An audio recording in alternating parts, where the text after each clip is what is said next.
Hey guys, and welcome to another story on this channel. It is the second story that we've done so far. The third story is on its way. This story is titled The Remnant Land. It is about three kingdoms having to survive a tough harvest together. A little bit of backstory has to be given before we get into this though. I started the first draft of this story a while ago in the notes on my phone and on a notepad on my PC. That has been years ago though, and since then I have lost the progress that I've made. So this is a rendition of that one. It's an attempt to get back the story that I had in my mind and actually finish it. And it turned out to be pretty good. Obviously details have changed as we went through the times, but here it is. So a little bit of backstory of the kingdoms. We have Kingdom Trisohareth, in which the perspective of this story is being written, with King Rethian and his son Kingson.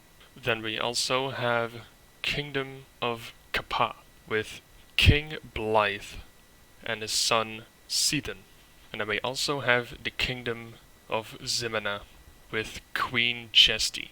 Both of the kings used to be good friends. They used to be allies, but since there have been a few conflicts, they have grown away from each other. They have separated themselves throughout the times.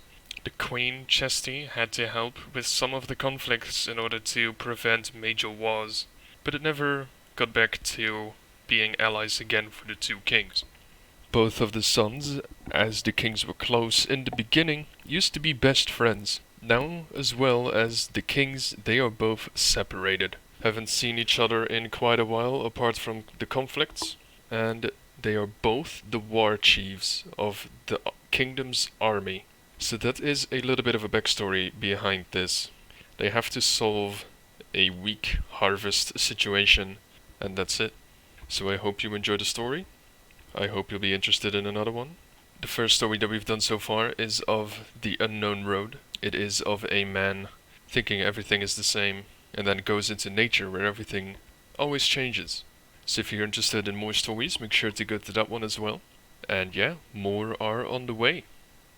If you want to have some input in the stories, or if you just want to see how the progress is being made, I do stream the writing part of this every Friday at 8 PM GMT +1.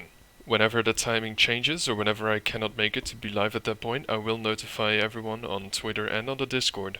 The links are all in the description, and that's gonna be it. I hope you're looking forward to all of the stories that will come, and I hope you like this one, and I'll see you in the next one. Have a great day. The Remnant Land. Alright. I have heard enough, said a powerful voice through the throne room. You can leave now. The messenger rolled up his scroll, bowed, and walked back to the doors. The guards opened the doors and let him out.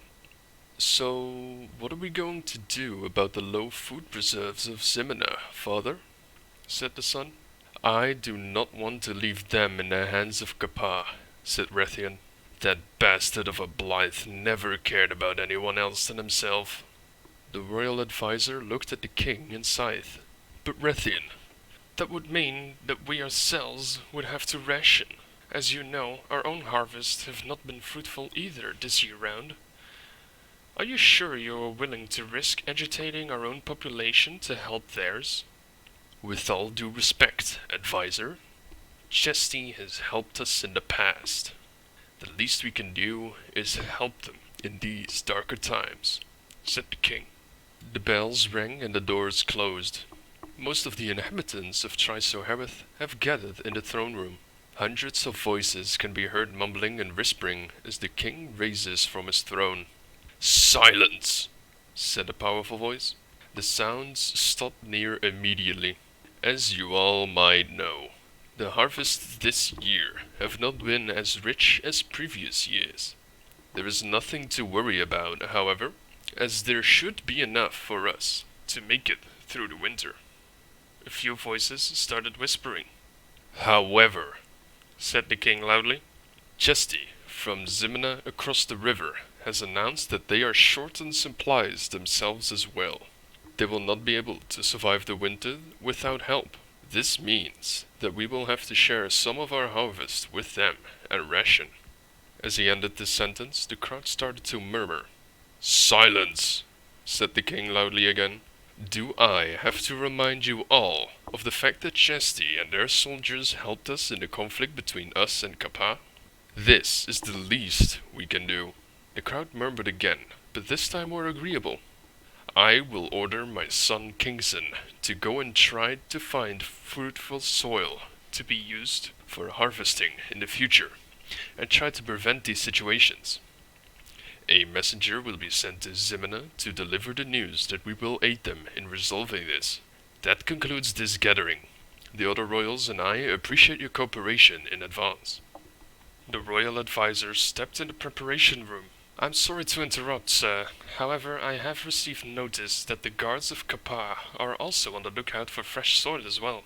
Keep this in mind, as they will probably be hostile if you encounter them. Kingston nodded and laughed. I'm sure they will. But do not worry, advisor, as we have trained our men thoroughly. We're ready for any conflict, if that comes to that. He rested his hand on the shoulder of the royal advisor and walked out of the room and towards the town square. He called for the guards around him. Alright, guards. We have been asked by my father, King Rethian, to find new and fertile soil to prevent future rationing. However, be aware that the guards of Kappa are also on the lookout. If you do see any activity that cannot be linked to one of our men, make sure to inform the rest as quickly as possible.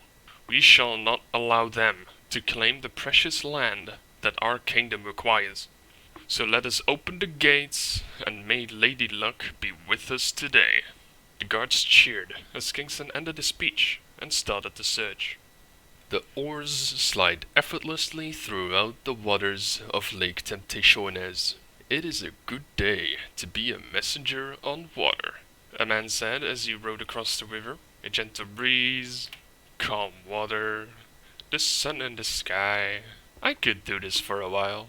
That turned out to be of great use, as it took another hour for the man to reach the island of Zimina. The messenger attached his mooring line to a bollard of the dock and got off his boat. He started to walk to the castle doors as he is greeted by the guards.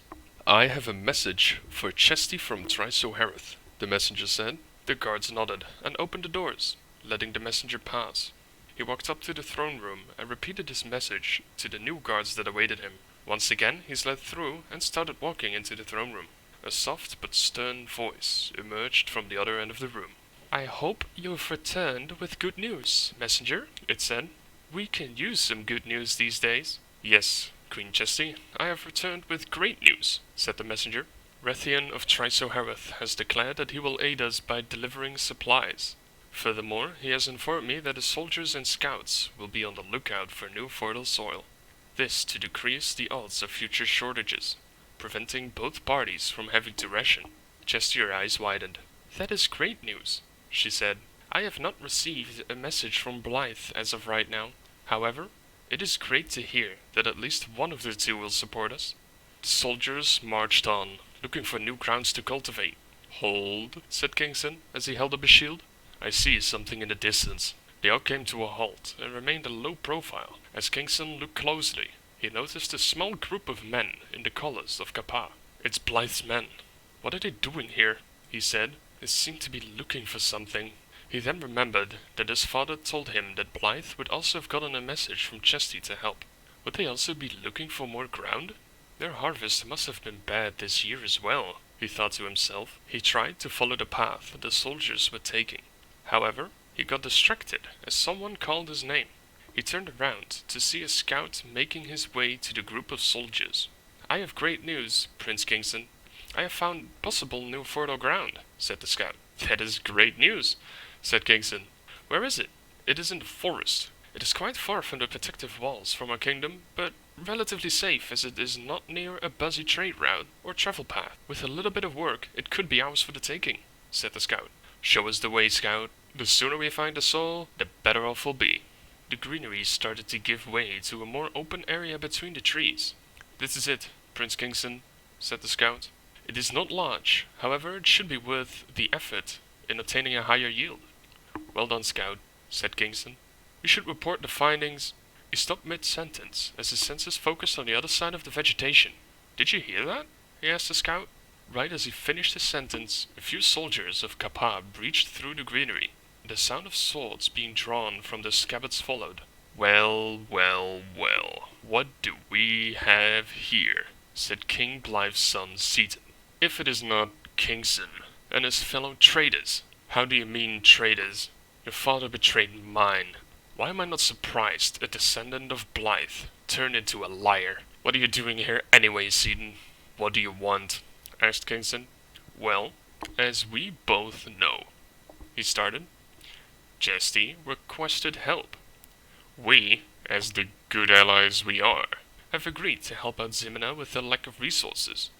To make sure we will be able to deal with the slight disadvantage of sharing our crops this year, we are going to make sure to be set for next year. And you led us straight through this great patch of fertile soil in front of us. This soil will be ours, Seaton, and this would not have been an issue if your father did not betray mine, said Kingston.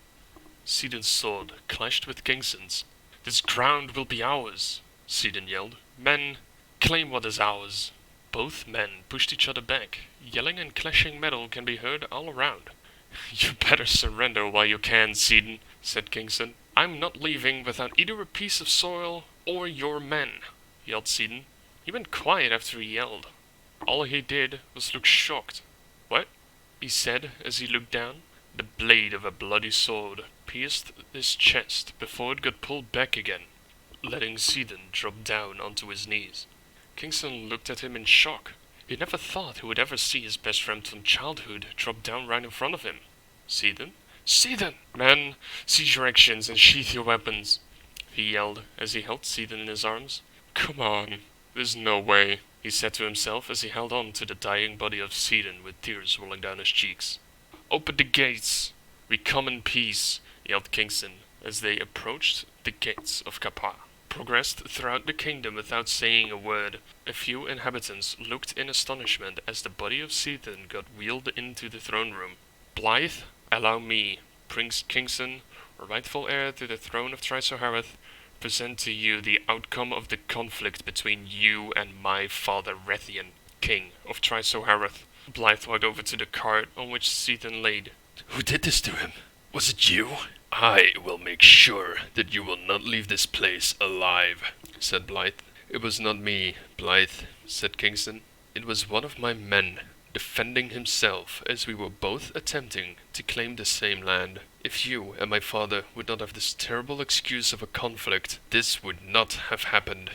You cannot blame me for this outcome. I did not choose for my previously best friend to be executed like this either. You, however, did. Tears started rolling down Blythe's cheek as he looked at his son, lifeless on the cart. 25 years of age and died in combat, the king said. I would not wish this to anyone. Tell Rethian that I wish to eliminate our differences. The loss of my son is not worth the agony. No need, sounded a remorseful voice at the end of the throne room. I agree. I would not wish for my son, Kingston, to end up like this through our stubbornness and incompetence. Rethian walked into the room, standing next to Blythe. A wooden coffin with golden insignia got lowered into a grave. Blythe, Rethian, Kingston, and Chesty stood next to it, with all the high ranks and inhabitants surrounding them. The two kings look at each other after the coffin has been lowered. How did we ever let it get so far, Rethian? Blythe asks. I do not know, said Rethian. However, all that I know is that this will not happen again. Blythe nods and turns to his inhabitants. Hereby, I declare that the disputes between Kappa and Trisoharath have been dissolved, Blythe shouted, awaited by a slight cheer of relief and acknowledgement combined with grief. Since the death of Seaton, neither kingdoms have questioned each other again. Policies have been shared, and Trisoharath, Kappa, and Ximena shared the resources freely again, awaiting the next winter.